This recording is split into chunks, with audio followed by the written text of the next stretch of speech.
Bismillah, Assalamualaikum warahmatullahi wabarakatuh.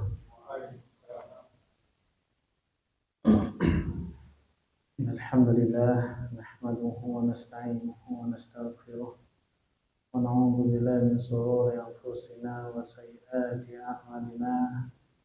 May yahdihillahu fala mudilla lahu wa may yudlil fala hadiya lahu. Asyhadu an la ilaha illallah wahdahu la syarika lahu wa asyhadu anna Muhammadan 'abduhu wa rasuluhu la nabiyya wa la rasula ba'dah. Allahumma 'allimna ma yanfa'una wanfa'na bima 'allamtana wa zidna huda wa tuqa wa salahan ya rabbal alamin. Pada kesempatan kali ini insyaallah kita akan melanjutkan lagi pokok bahasan Al-Asmaul Husna dari kitab Mukhtasar Kitab Walillahi Al-Asma'ul Husna Fad'uhu Biha.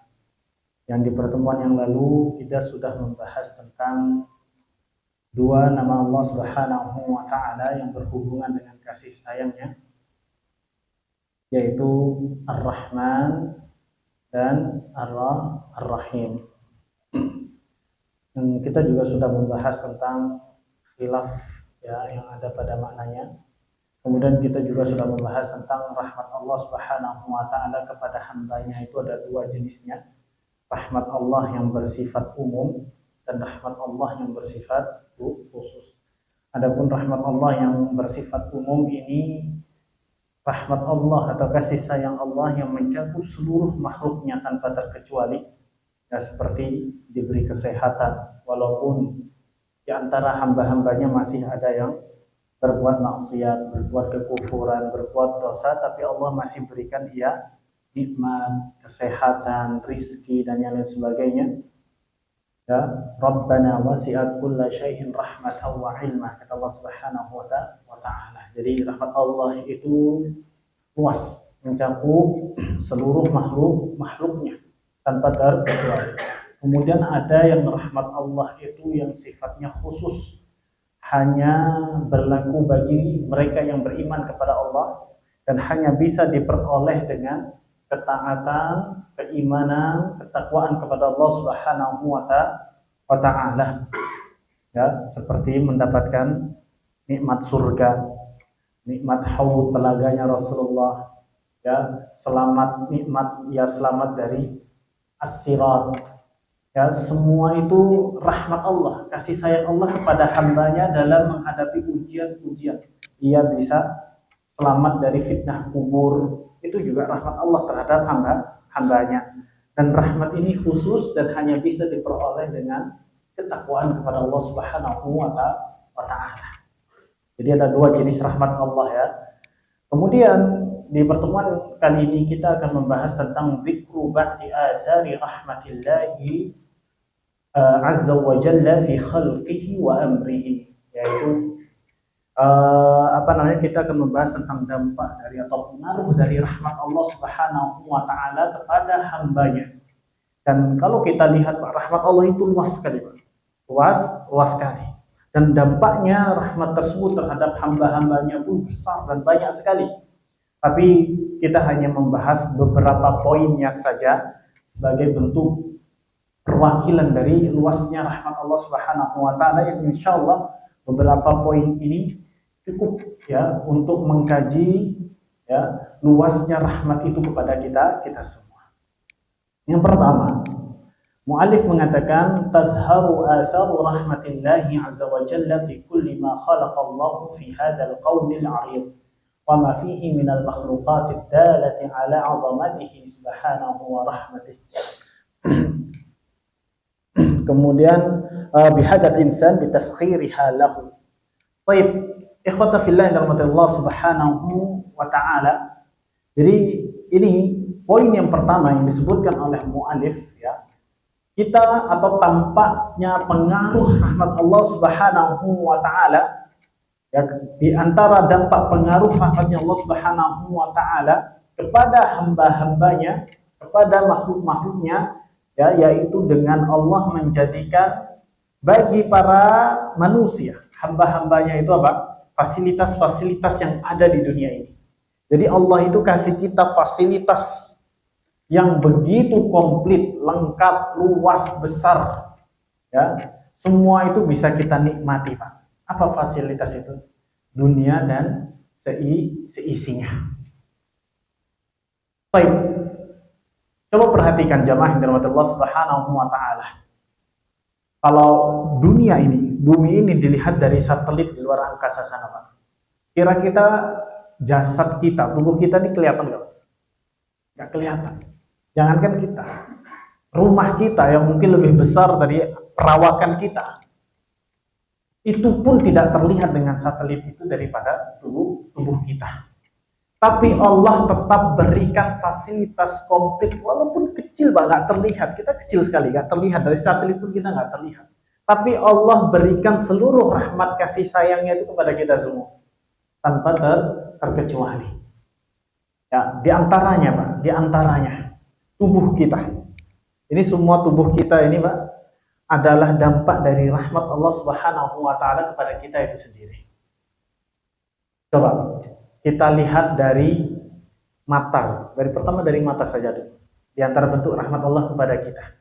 Mata kita ini, Pak, terdiri dari sel organ, ya, dan yang lain sebagainya. Itu kalau ada setitik debu atau kotoran masuk ke mata, kira-kira mata kita itu peka nggak terhadap itu? Peka. Pasti peka, pasti kita langsung mengusapnya. Itu semua atas kasih sayang Allah kepada kita agar mata kita terjaga. Kemudian udara, Allah jadikan udara yang luas kita hirup sesuka kita. Ya, kemudian pastilah karena tangan kita, karena tangan jahat manusia, ya, mereka menjadikan bumi Allah ini rusak. Terjadi kerusakan di mana-mana. Sehingga udara itu pun bisa menjadi terkontaminasi dengan buruknya dampak dari kerusakan yang disebabkan oleh manusia. Sehingga nanti udara-udara itu ada debunya, ya, asap-asap yang dibuat ada racunnya. Semua itu masuk kita hirup. Tapi karena kasih sayang Allah kepada kita, Allah jadikan di dalam organ hidung kita ini ada penyaringnya. Itu karena rahmat Allah Subhanahu wa taala kepada kita. Kemudian Allah jadikan juga organ dalam kita, misalkan ginjal kita tuh fungsinya apa, Pak? Ginjal nyaring darah. Kok darah disaring, Pak? Ya karena darah itu, ya, karena ginjal kita itu menetralisir racun-racun yang ada atau racun yang terkontaminasi langsung dengan darah kita itu dinetralisir sama ginjal kita. Apalagi itu semua dari makanan. Apalagi makanan sekarang, Pak, Masya Allah, ya. Mungkin banyak terkontaminasi dengan yang zat-zat yang kurang sehat mungkin. Tapi tapi rahmat Allah itu luas pada tubuh kita. Allah jadikan ginjal kita, ya, untuk menyaring racun-racun itu. Bahkan virus-virus itu, Pak, kalau masuk ke tubuh kita tuh nggak langsung kita sakit. Ya, masih ada antibodi kita itu yang melawan. Itu semua karena apa? Rahmat Allah, kasih sayang Allah kepada makhluknya. Ya, itu makanya di dalam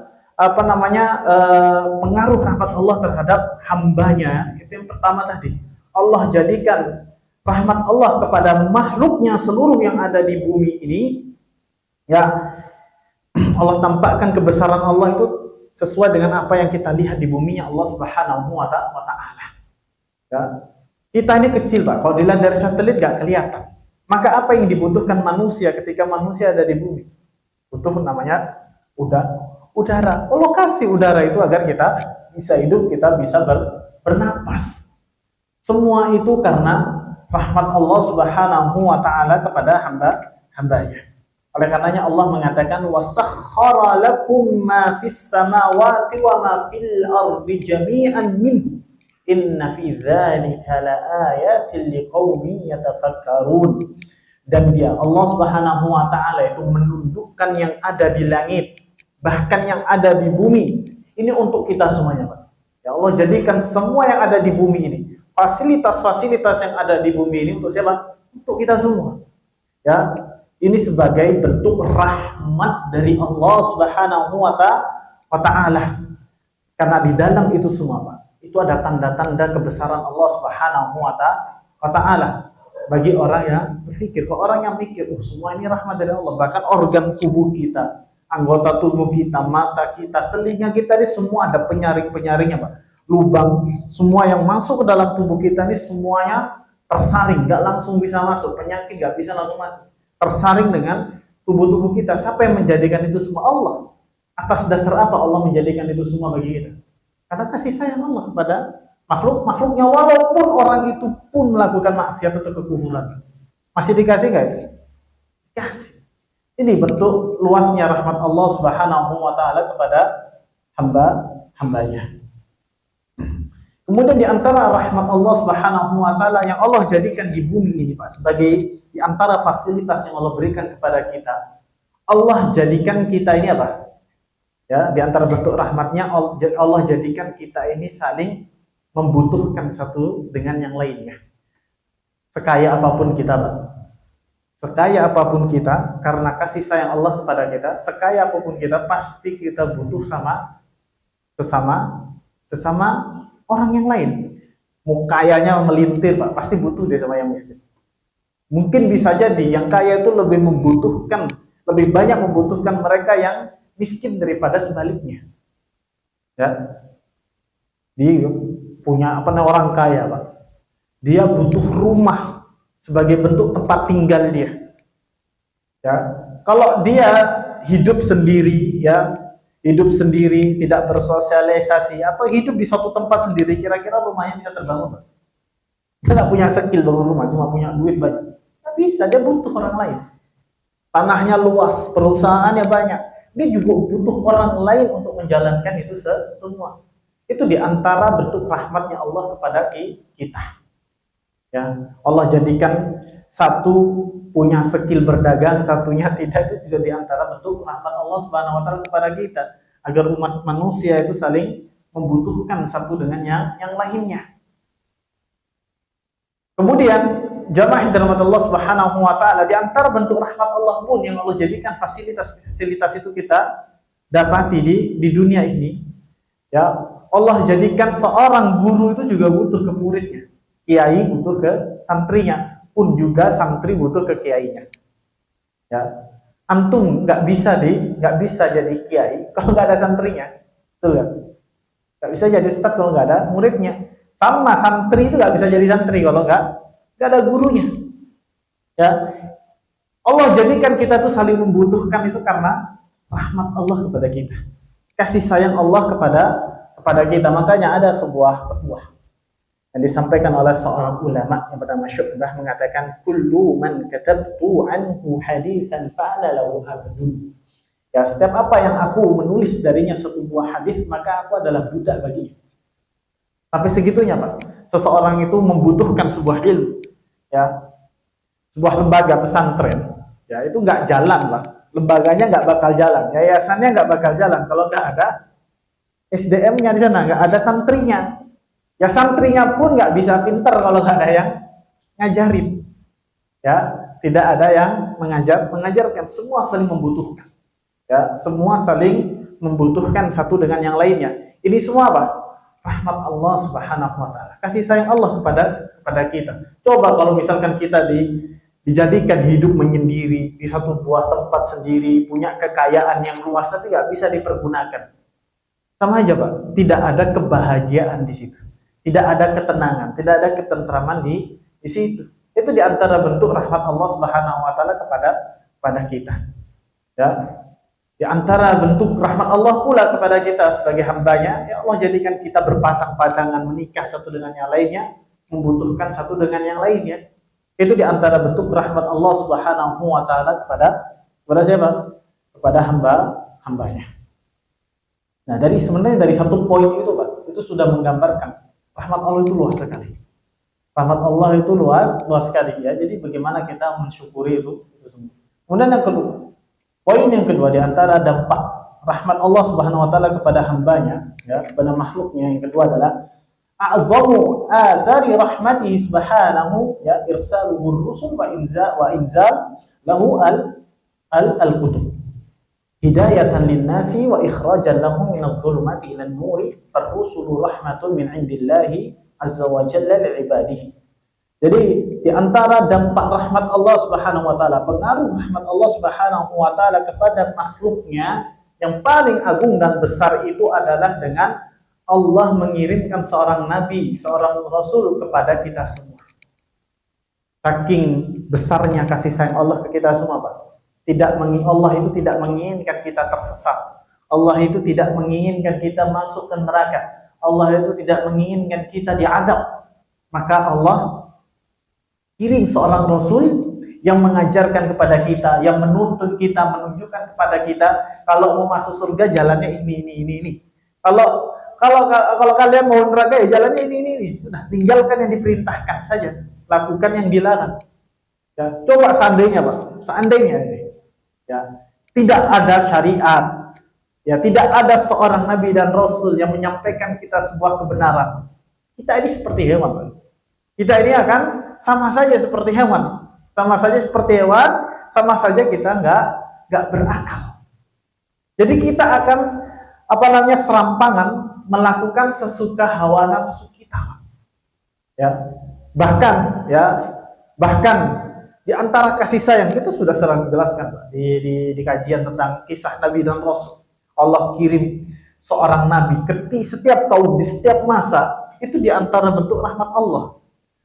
Ya, bahkan karena Allah tidak menginginkan menurunnya azab kepada mereka, dikasih itu peringatan terlebih dahulu. Ya, karena memang sudah mereka kebangetan itu para kaum terdahulu, akhirnya Allah azab. Ya, Allah azab. Bagaimana kaum Samud, Pak? Kita sudah pernah ceritakan kaum Samud. Ya, sudah dikatakan akan diazab. Masih Allah beri waktu berapa hari, Pak? 3 hari. Ya, 3 hari. Diam di rumah, tunggu apa yang akan terjadi. Di antara para ulama mengatakan, kenapa 3 hari itu dikatakan? Kenapa ada perintah 3 hari kepada kaum Samud untuk tinggal di dalam rumah mereka sebelum turunnya azab? Ya, para ulama menjelaskan agar 3 hari ini mereka bisa berubah pikiran dan mau bertobat. Sampai segitunya, Pak. Kasih sayangnya Allah masih memberikan mereka kesempatan untuk memohon ampun, bertobat kepada Allah Subhanahu wa taala. Ini bentuk kasih sayang Allah Subhanahu wa taala kepada kita. Beda, Pak, kalau manusia nggak ada gitu. Kalau salah, hukum sudah selesai. Sudah gondoknya didahulukan, dendamnya didahulukan daripada rasa belas kasihan dan kasih sayang itu. Ya, tapi Allah tidak demikian. Allah itu sangatlah luas rahmatnya kepada hamba-hambanya. Ya, saking Allah ingin kita semua masuk surga itu dikirim seorang rasul yang menuntun kita jalan yang benar, ya, jalan yang hak, ya. Ya, ada syariat-syariat yang perlu dijalankan dan yang seterusnya. Makanya Allah Subhanahu wa taala berfirman, "Wa ma arsalnaka illa rahmatan lil alamin." Dan tidaklah aku mengutusmu ya kecuali menjadi rahmat bagi seluruh alam semesta. Nabi Muhammad itu diutus juga menjadi rahmat, karena rahmat Allah, kasih sayang Allah kepada kita semua, Pak.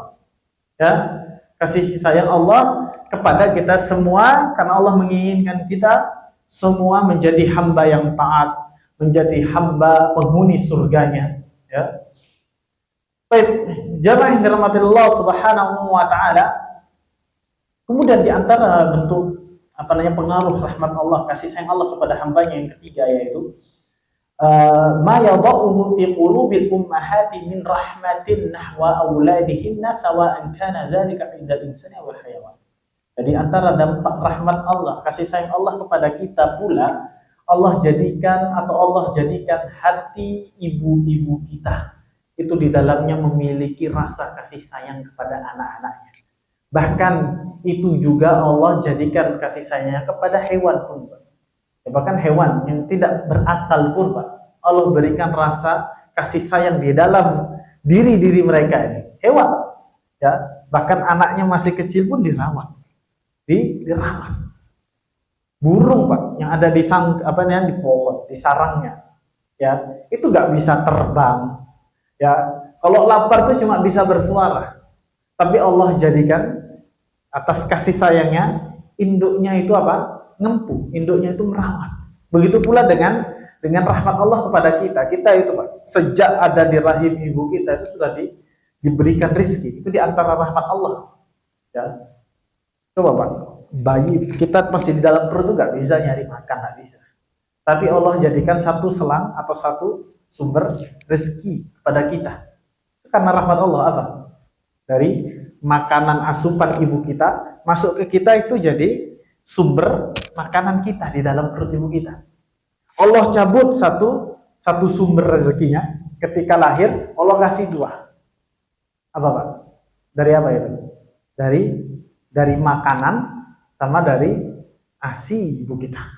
Diambil satu dikasih satu. Lalu Allah ganti dengan yang lebih baik Pak. Allah ambil satu, Allah ganti dengan yang apanya lebih besar. Ya, Allah ambil satu, Allah ganti dengan jalan rezeki yang banyak. Makanya orang seorang mukmin yang tahu konsep ini semua, konsep rezeki, konsep kasih sayang Allah kepada kita, mereka nggak akan khawatir dengan hidupnya. Mereka tidak akan khawatir dengan hidupnya. Ini semua atas apa? Atas rahmat Allah Subhanahu wa taala, kasih sayang Allah kepada kita. Allah jadikan kasih sayang itu ada di hati-hati ibu kita. Makanya ibu kita itu merawat kita sedari kecil itu dengan rasa cinta, rasa kasih sayang. Bahkan nggak cuma ketika kita masih kecil, Pak. Ketika kita sudah tua, besar pun, ya rasa kasih sayang ibu kita kepada diri kita itu pun tidak berubah. Ini semua atas rahmat Allah Subhanahu wa taala kepada hamba-hambanya. Kemudian yang keempat, ya, pengaruh rahmat Allah kepada hambanya. Di antara pengaruh rahmat Allah kepada hamba yang keempat adalah wa tatajalla rahmatullahi azza wa jalla fi syar'ihi al-mutahhari wa ahkamihi allati kulluha khairun wa rahmatun lil khalqi sawa'an ma yata'allaqu bi hidayatihim wa hifdzi adyanihim aw ma yata'allaqu bi hifdzi nufusihim wa abdanihim aw ma yata'allaqu bi hifdzi uqulihim wa afkarihim aw ma yata'allaqu bi hifdzi a'radihim wa ansabihim wa auladihim aw ma yata'allaqu bi hifdzi amwalihim bi hifdzi amwalihim aw wa mumtalikatihim. Baik. Jadi poin yang keempat, Pak. Jadi di antara tujuan Allah Subhanahu wa taala membuat sebuah syariat, aturan-aturan hukum kepada kita semua itu agar mencapai tujuan-tujuan yang baik. Ya, agar mencapai apa? Terjaganya yang pertama, terjaganya agama. Ya, ini di antara hikmah Allah mensyariatkan syariat Islam, itu tujuan yang pertama agar terjaganya agama Islam. Yang kedua agar terjaganya nyawa, ya jiwa. Kemudian tujuan adanya syariat yang ketiga agar terjaga yang namanya akal. Kemudian yang keempat agar terjaga yang namanya keturunan. Kemudian yang kelima agar terjaga yang namanya harta. 5 poin ini Pak, itu diatur oleh syariat kita agar kelima hal ini terjaga dari ia dirampas dan hilangnya. Ya, contoh misalkan agama Pak. Ya, ada syariat-syariat bagaimana agar agama ini terjaga dari yang namanya kerusakan. Dijelaskan yang namanya hukum-hukum tauhid, pentingnya tauhid, dijelaskan tentang buruknya dampak kesyirikan. Ya, semua itu ya ditujukan ya tatanan ibadah itu seperti ini, salat subuh 2 rakaat tata caranya seperti A B C D, salat zuhur 4 rakaat cara pelaksanaannya seperti ini. Semua itu agar menjaga agama yang murni ini, ya, agar tidak dibuat aturan-aturan atau hukum-hukum baru. Sudah ada itu Pak aturan-aturannya agar agama ini terjaga, ya, agar agama ini terjaga. Kemudian untuk menjaga gini Pak, untuk menjaga jiwa, ya, ada yang namanya syariat kisos. Ya, bagi yang membunuh secara sengaja dalam syariat Islam itu ya hukumannya juga dikisos juga. Ya, dikisos juga. Baik, ini semua dalam rangka untuk menjaga jiwa manusia dari ia dirampas tanpa cara yang hak. Semua itu atas kasih sayang Allah kepada hambanya. Kemudian juga yang berhubungan dengan akal, ya. Makanya dibuat syariat-syariat untuk menjaga akal kita, ya. Baik, kemudian untuk menjaga keturunan, Pak. Ya, bahkan dalam urusan keturunan pun itu juga dijaga oleh Allah Subhanahu wa taala dalam syariatnya. Orang yang membunuh seseorang itu seakan-akan dia menghilangkan keturunan umat manusia seluruhnya. Betul nggak? Satu orang dibunuh, seakan-akan dia menghilangkan seluruh nyawa, Pak. Karena dari dia itu sebenarnya bisa ada keturunan lagi. Itu semua nggak lahir karena pabrik awalnya dirusak. Nah, Islam menjaga itu semua, Pak. Islam menjaga itu semua. Bahkan keturunan ada, hukum warisnya, agar mereka mendapatkan hak-hak itu semua. Ya. Kemudian harta yang mencuri, yang mengambil harta dengan cara yang batil dan seterusnya, ya, itu semua dalam rangka agar harta kita itu terjaga dari yang namanya dihilangkan dengan cara yang batil. Semua itu syariat itu dibuat semua, Pak. Ya, ini atas dasar kasih sayang Allah kepada hambanya agar jiwa kita terjaga, agama kita terjaga. Ini tujuannya, Pak, kasih sayang Allah agar semua itu terjaga. Kemudian harta kita terjaga, kehormatan kita terjaga. Bahkan dalam Islam, Pak, mengatur kehormatan, Pak. Ya, menuduh wanita baik-baik dengan tuduhan zina pun itu ada hukumannya. Ya, ada hukumannya. Bahkan di antara kasih sayang Allah dalam menjaga kehormatan kita semua, ya, itu menfitnah itu ada hukumannya di sisi Allah. Ya, menfitnah, ya, itu ada hukumannya di sisi Allah Subhanahu wa taala, menggunjing. Bahkan semua ada aturannya, bahkan dari bangun tidur, mau tidur lagi, ya, bahkan dalam urusan ngeludah saja, Pak. Urusan ngeludah, urusan buang air, sampai segitunya diatur. Bahkan dalam urusan ranjang pun diatur juga. Ini luar biasanya Islam, ya. Ini kasih sayang Allah kepada hambanya, sampai urusan yang sedetail itu pun ada syariat dan aturan hukumnya. Semua itu agar 5 hal tadi yang kita sebutkan itu terjaga, Pak. Itu kasih sayang Allah Subhanahu wa taala kepada kita. Kasih sayang Allah agar harta kita terjaga. Maka ada hak-hak yang harus terpenuhi, ada hak-hak yang dilarang agar harta orang lain itu nggak hilang. Sampai segitunya, ya. Ya, aturan itu berlaku, yaitu diantara bentuk kasih sayang Allah Subhanahu wa taala kepada kita.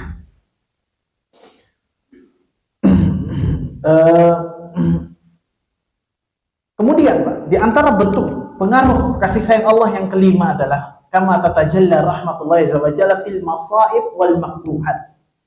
Ya, bahkan dalam kasih sayang Allah itu sampai berlaku pada keadaan-keadaan sulit, keadaan-keadaan musibah yang menimpa kita. Sesuatu yang kita benci, sampai itu pun ada kasih sayang Allah di dalamnya. Kadang Allah itu ingin menunjukkan kasih sayangnya kepada kita, Allah berikan kita sedikit musibah. Ya, Allah berikan kita sedikit musibah. Misalkan dikasih sakit sedikit. Ya, di situ ada kasih sayangnya. Mungkin kita sudah lelah bekerja terus, ya, kita butuh istirahat, ya, terus kita sibuk dengan waktu kita, ya, jarang berkumpul dengan keluarga. Allah jadikan kita misalkan kasih sakit sedikit, akhirnya kita tidak bisa beraktivitas, kita berada di rumah dekat dengan keluarga. Semua itu atas apa? Atas dasar rahmat Allah Subhanahu wa taala kepada kita. Kemudian Allah pilihkan kita, ya, sesuatu yang lebih baik. Terkadang kita berharap A, tapi Allah berikan B. Ya. Dan Allah yang Maha tahu akan hal itu. Itu semua juga atas dasar rahmat Allah Subhanahu wa taala kepada kita. Tidaklah Allah memberikan kita ujian, ya. Allah tidaklah memberikan kita pilihan yang lain kecuali di dalamnya pun ada rahmat Allah Subhanahu wa taala kepada kita. Ya, dulu pernah, Pak, ada beberapa tahun yang lalu itu ada sebuah tragedi kecelakaan pesawat, ya, Pak. Kami lupa pesawat namanya. Itu ada salah satu penumpangnya. Salah satu penumpangnya itu telat check-in pesawat, Pak. Ya, ternyata pesawat yang dia sudah booking dan pesan itu kecelakaan. Ya, awalnya dia marah, nggak suka telat, ya, refund tiket nggak bisa dan yang sebagainya. Ya, sempat marah, ya, atas itu semua. Tapi Allah tunjukkan rahmatnya. Oh, ternyata pesawat yang hendak ia tumpangi, Pak, kecelakaan. Itu kalau bukan karena rahmat Allah Subhanahu wa taala kepadanya, mungkin saja dia juga akan termasuk bagian dari mereka yang terkena musibah. Semua ini ada kasih sayang Allah Subhanahu wa taala di dalamnya.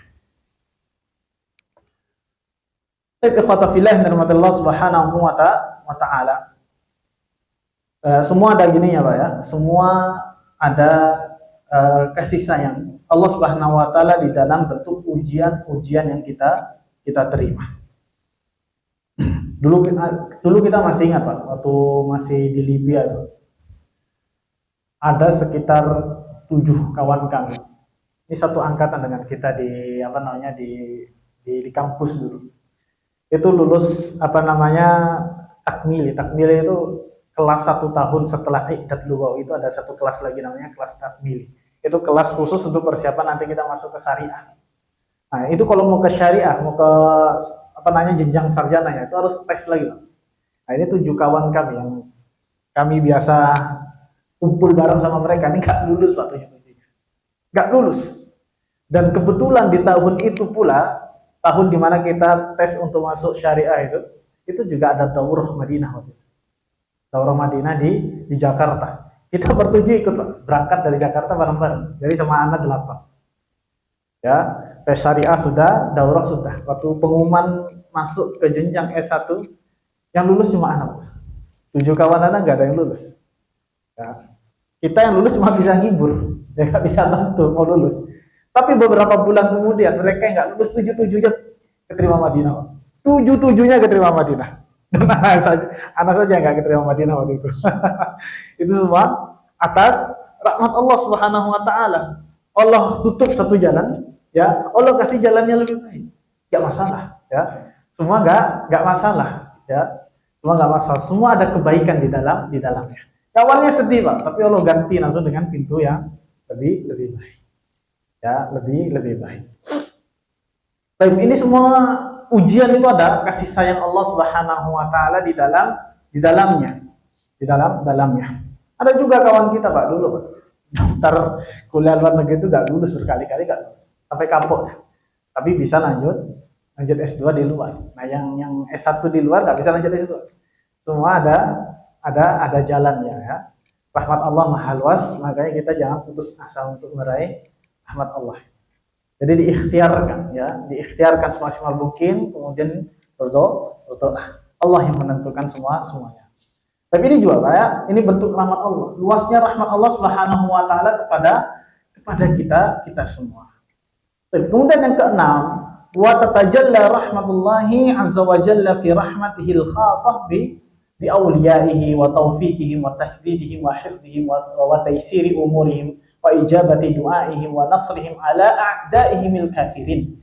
Di antara luasnya rahmat Allah yang berikutnya, yang poin keenam, ya, ini adalah rahmat Allah yang dikhususkan kepada wali-walinya. Siapa wali-wali Allah itu? Mereka yang bertakwa, beriman dengan keimanan dan ketakwaan yang sungguh-sungguh pada Allah Subhanahu wa taala. Di antara antum mungkin ada yang jadi wali-wali Allah. Siapapun yang beriman kepada Allah, itulah wali Allah, ya. Wali Allah. Allah berikan taufik, ya. Terkadang kita lihat ada orang itu diberikan kemudahan, kelancaran urusannya, Pak. Ya, urusannya dilancarkan. Setiap doa-doanya, hajat-hajatnya itu diberikan semua oleh Allah Subhanahu wa taala. Atau dia selalu diselamatkan dari yang namanya musibah, tipu daya musuh-musuh Allah, ya.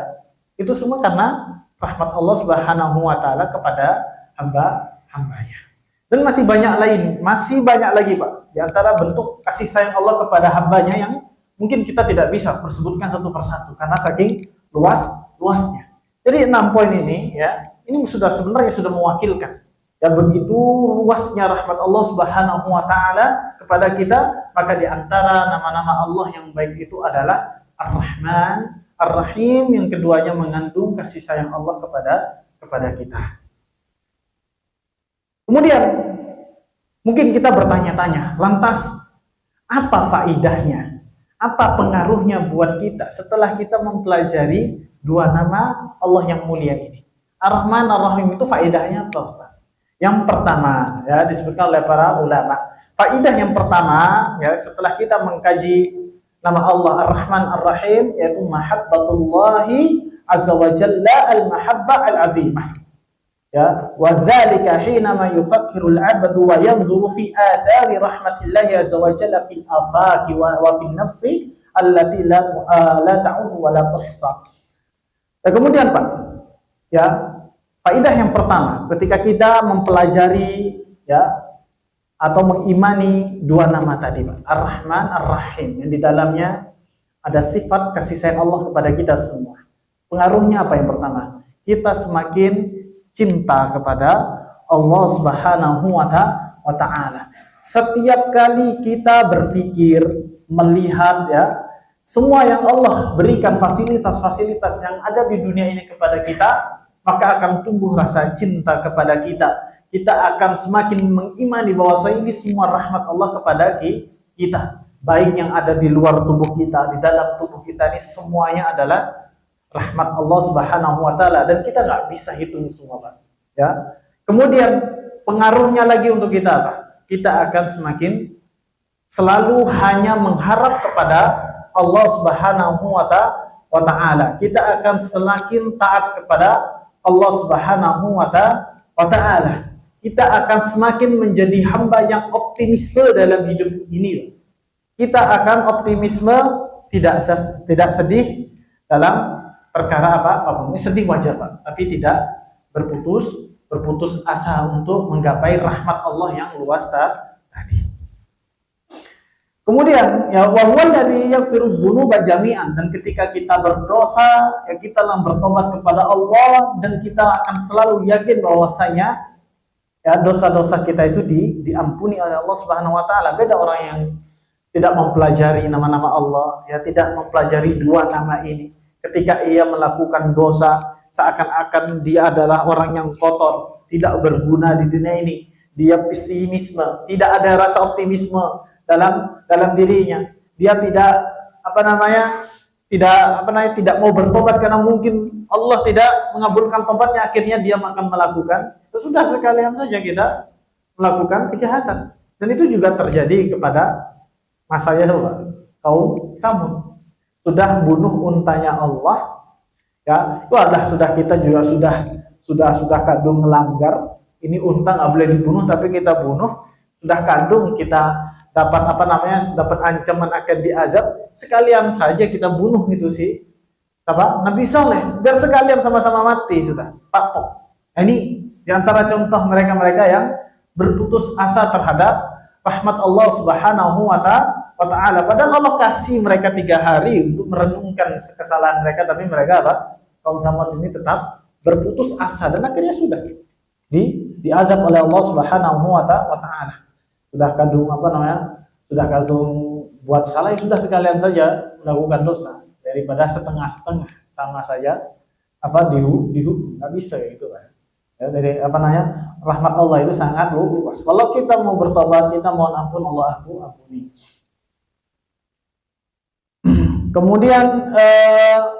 Kemudian pengaruh yang berikutnya ya akan tumbuh yang namanya sifat husnuzon, selalu berhusnuzon kepada ketetapan Allah Subhanahu wa Ta'ala, dan kita selalu berhusnuzon. Setiap kesulitan itu pasti ada kemudahan, karena kita yakin, Pak, rahmat Allah itu luas. Gak mungkin Allah membiarkan kita terpuruk, itu gak mungkin. Pasti Allah berikan jalan keluar bagi kita semua. Ya, bahkan ayat tentang itu pun ya, tentang kesulitan dan kemudahan itu datang ya berdampingan ya. Setelah kemudahan, inna ma'al usri yusra, bahkan ditegaskan lagi wa inna ma'al usri yusra. Allah jadikan satu paket ya, yang namanya kesulitan itu pasti setelahnya ada kemudahan.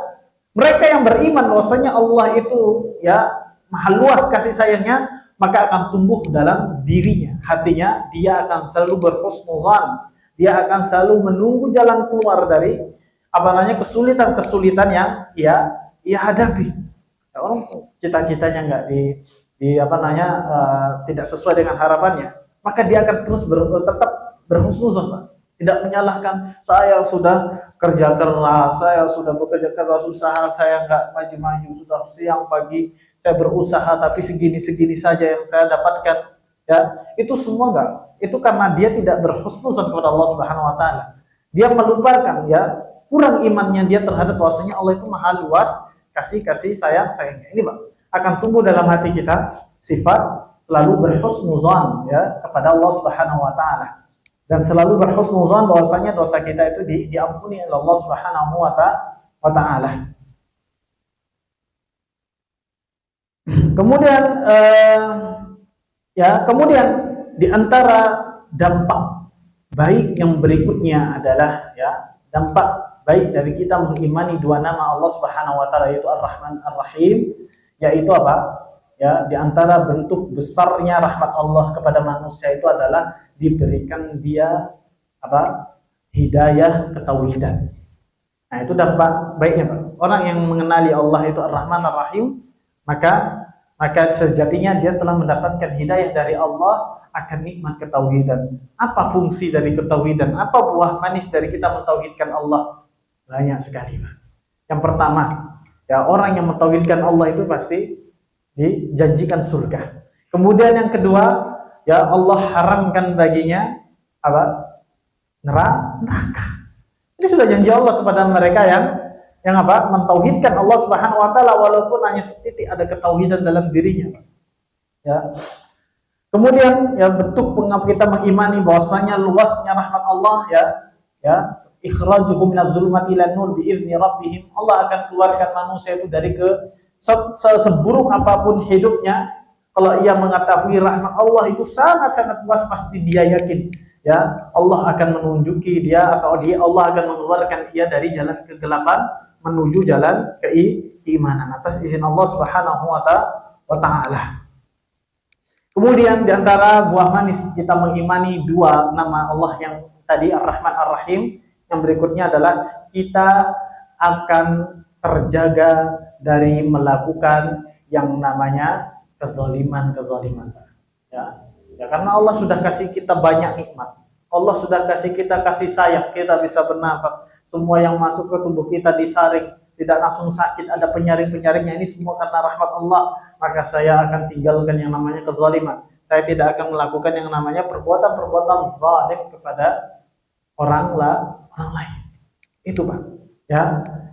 Itu adalah dampak pengaruh dari kita mengimani dua hal ini.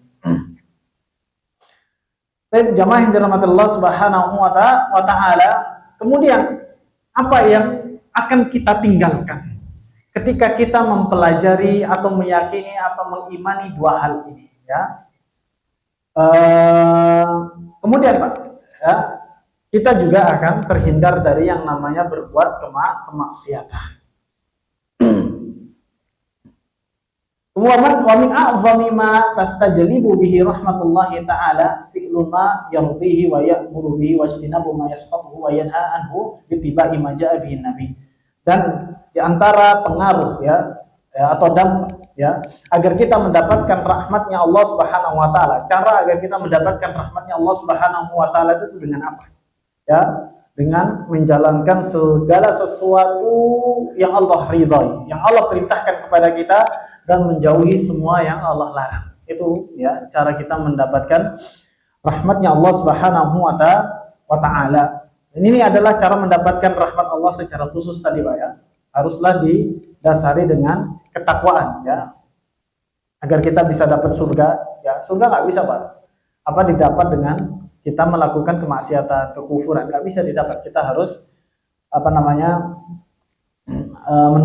mencari itu dengan ketakwaan, atau untuk merenungi rahmat Allah dalam diri kita. Kita tadabburi Al-Qur'an.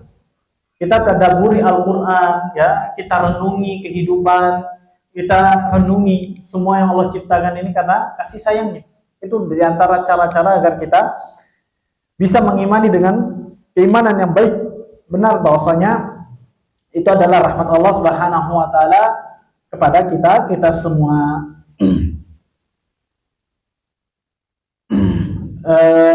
Kemudian pengaruh yang berikutnya, Pak, yang kelima, yang terakhir, ini sebenarnya banyak sekali, Pak, tapi kita sebutkan ini yang terakhir, pengaruh atau dampak kita mempelajari dua nama Allah yang tadi, itu akan tumbuh di dalam diri kita sifat malu. Al-haya'u minallah, malu terhadap Allah. Atas apa? Malu terhadap Allah untuk melakukan yang namanya kemaksiatan, dan kita malu melakukan yang namanya kezaliman. Kita akan selalu termotivasi untuk berbuat ihsan, berbuat baik kepada Allah Subhanahu wa taala, berbuat baik kepada sesama hamba Allah Subhanahu wa taala. maka seorang hamba itu akan malu, seorang yang beriman itu akan malu terhadap Khaliqnya, kepada Allah Subhanahu wa taala penciptanya, kalau dia bermaksiat. Kalau dia meyakini bahwasanya mempelajari dua nama ini, akan tumbuh dalam dirinya sifat malu kepada Allah untuk melakukan kemaksiatan. Sebelum dia mau lakukan maksiat, misalkan melakukan maksiat, kakinya akan dilangkahkan untuk berbuat maksiat. Malu, oh iya, tadi bangun tidur saya masih dikasih nikmat sama Allah. Ya, saya masih bisa nafas, saya masih bisa lihat anak-anak kita, anak-anak saya masih dipertemukan dengan sanak keluarga kita, masih bisa ngopi, masih bisa ngemil, bisa makan gorengan. Ini semua rahmat Allah ke saya. Ya, Allah masih bangun tidur, Allah masih kasih sehat. Rahmat Allah. Jadi saya hari ini saya nggak mau melakukan apapun bentuk kezaliman, apapun bentuk kemaksiatan. Saya malu sama Allah. Akan tumbuh ya sifat-sifat yang demikian kepada seorang hamba kalau ia mempelajari dua nama Allah berikut ini. Tapi jamaah yang dirahmati Allah Subhanahu wa taala, ketika asyhadu an la ilaha illa anta astaghfiruka wa atubu ilaik. Assalamualaikum warahmatullahi wabarakatuh.